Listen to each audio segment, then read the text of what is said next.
Nako, heto na mga ka-review natin. Diyos ko po, paktay na sa di ko kumpirmado na siya ka lahat. Sino ang mastermind? Admin, desperado na sila.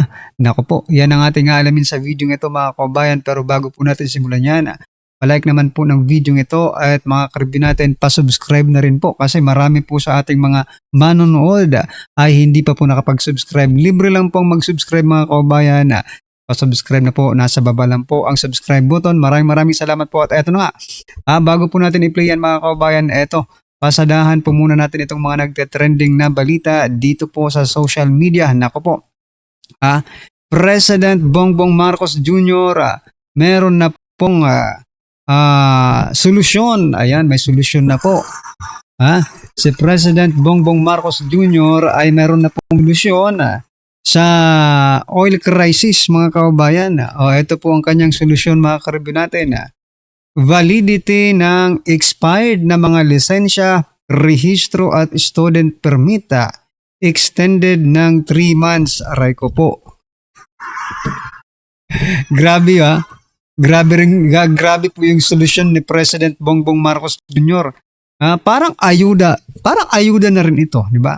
Inayudahan po kayo. Yung mga expired na, no? Yung mga lisensya, rehistro at student permit. Inayudahan po kayo ng 3 buwan ni Senator, ni President Bongbong Marcos Jr. Ayan, extended ng 3 buwan. Grabe.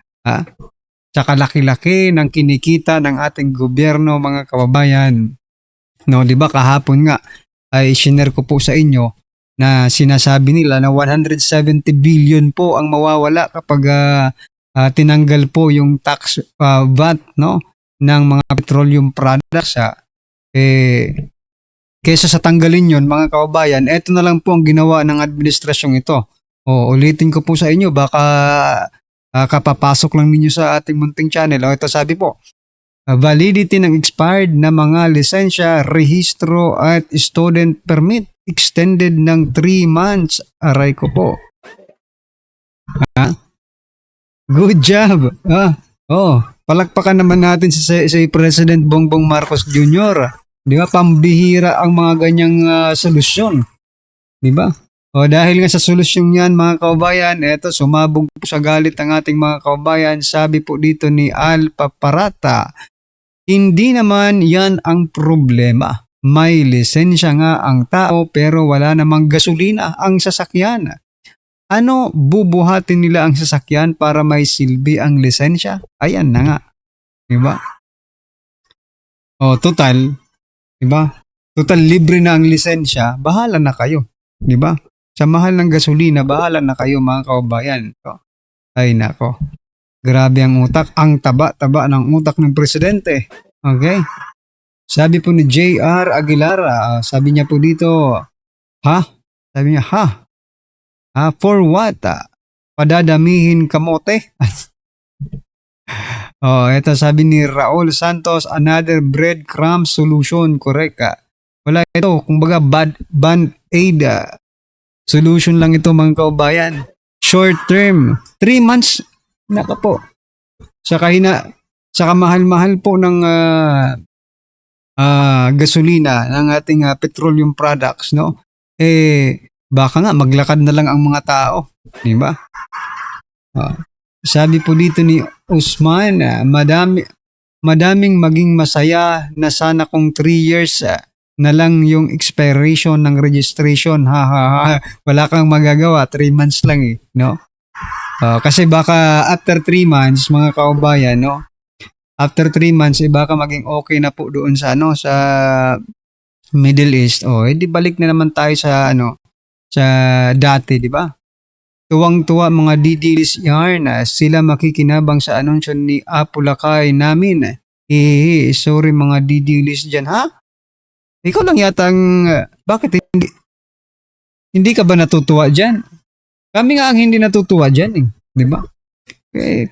Mga DDS daw tuwang-tuwa mga kababayan dahil makikinabang dito sa programa ni Presidente na eto 3 months, no? 3 months extended ang validity and expiration ng mga rehistro ng student permit, rehistro at student permit ni President Bongbong Marcos Jr.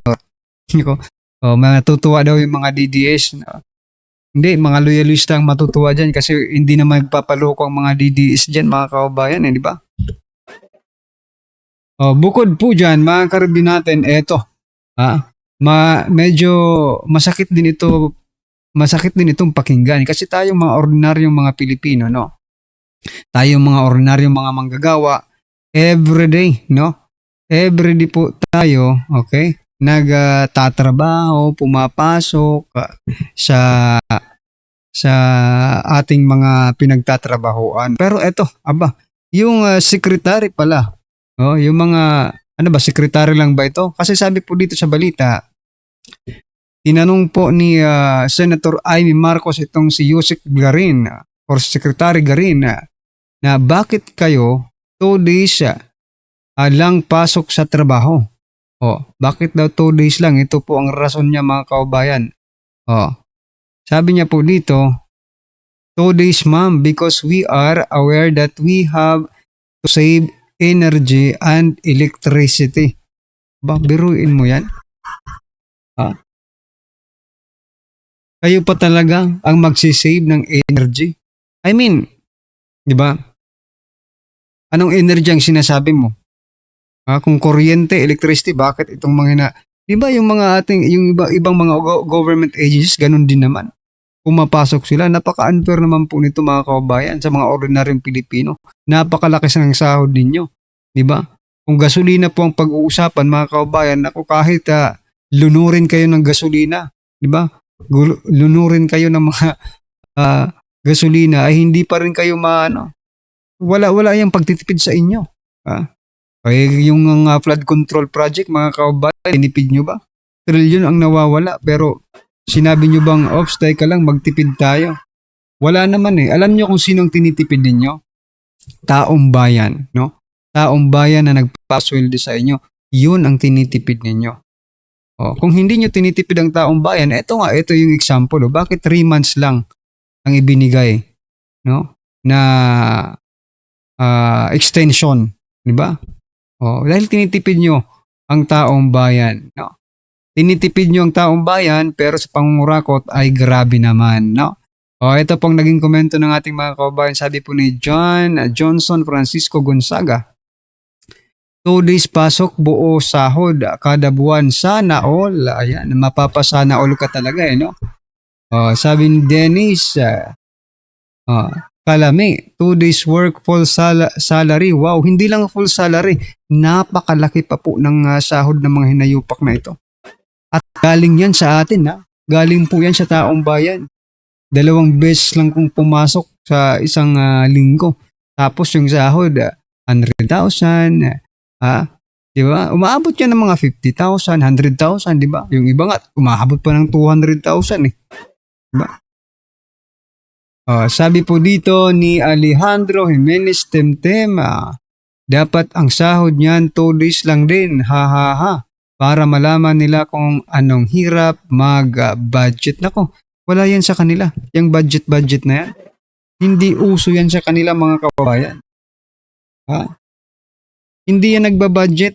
Kasi maraming mali tayo naka-stack, mga kababayan, kaya hindi po yan nagbabudget. Baka kada araw isang malita ang mga niyan eh. Di ba? Sa dami ng trilyon yan nawawala eh. Trilyon po ang ninanakaw kung napunta sa kanila yung mga bilyones, di ba? Walang budget diyan. Yung iba nga, di ba? Nakikita natin yung di ba, yung anak ni Rafi Tulfo, nagbar lang magkano yung ginagastos.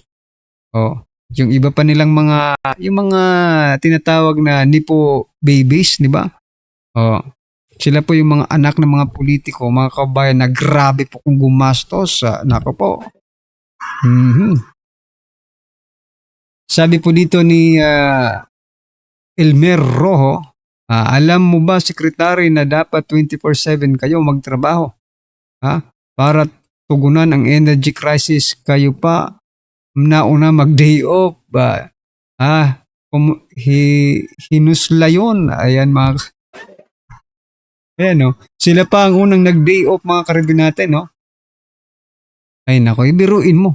Sobra-sobra pa yan sa day off. Yung day off nga ng ordinaryong manggagawa, isang araw lang. Pero ito, mga kababayan, ilang day off yan? 5 araw na day off, dalawang, ay, nako. Ano kayo? Contractual? I mean, di ba, may mga ano mga part-timer, ayan, mga ano kayo, part-timer, no? Sana, kung 2 araw lang, di 2 araw lang din ng sahod. Tama ka. Tama ka po, Elimer Rojo, di ba?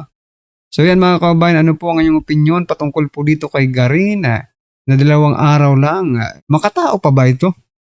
Ha? Parang grabe na po ang ginagawa nila, di ba?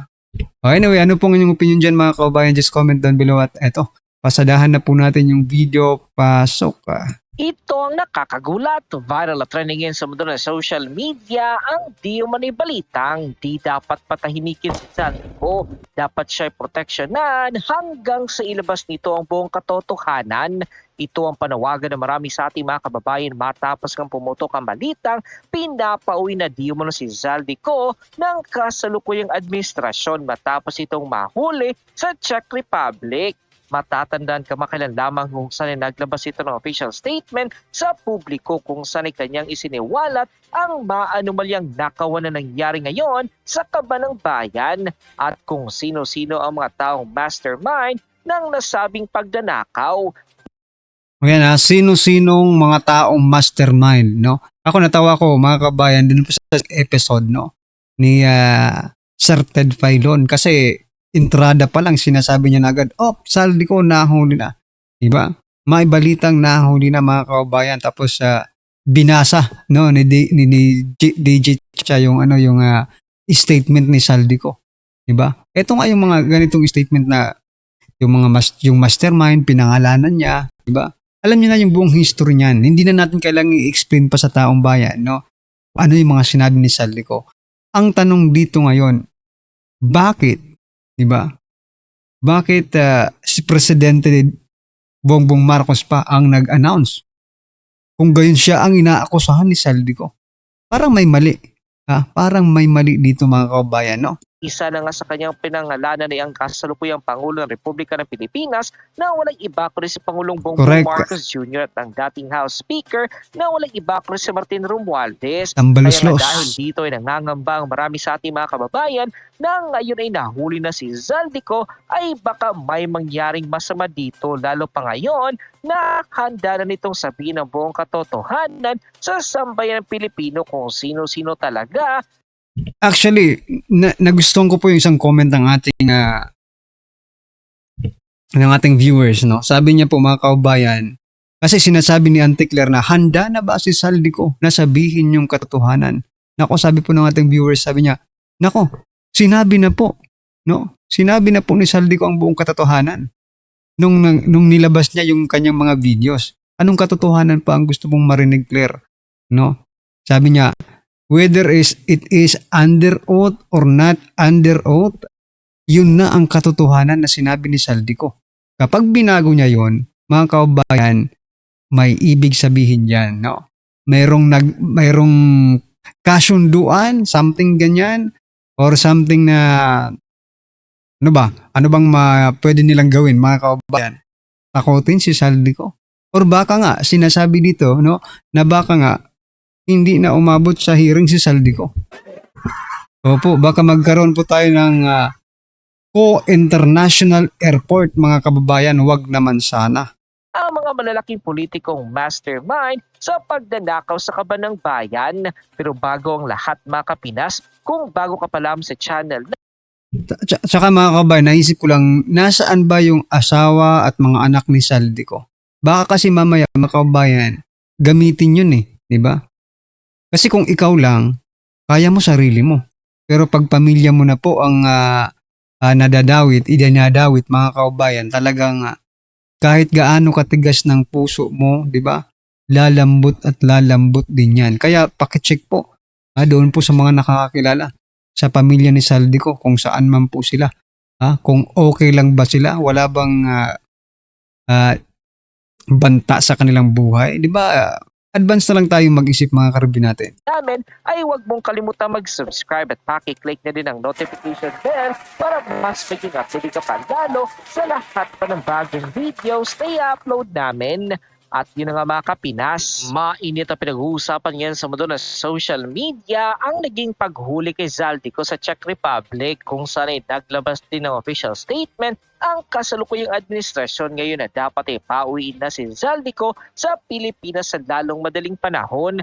Dahil nga dito ay marami sa ating mga kababayan na nananawagan na dapat ay proteksyonan si Zaldico dahil ito lamang nag-iisang taong kayang patunayan kung sino-sino ang mga taong nasa likod or mastermind sa malawakang nakawan na nangyayari mapagsa hanggang ngayon sa kaban ng bayan. Banat pa na marami sa ating mga kababayan na hindi di mo malabo na may mga taong gustong may masamang mangyari kay Zaldico, lalo pa ngayon na pinangalanan na niya ang mga malalaking tao na di mo mastermind sa malawakang nakawan sa kaban ng bayan. Kaya panawagan ng taong bayan, Zaldico dapat proteksyonan hanggang ilabas niya ang buong katotohanan sa taong bayan.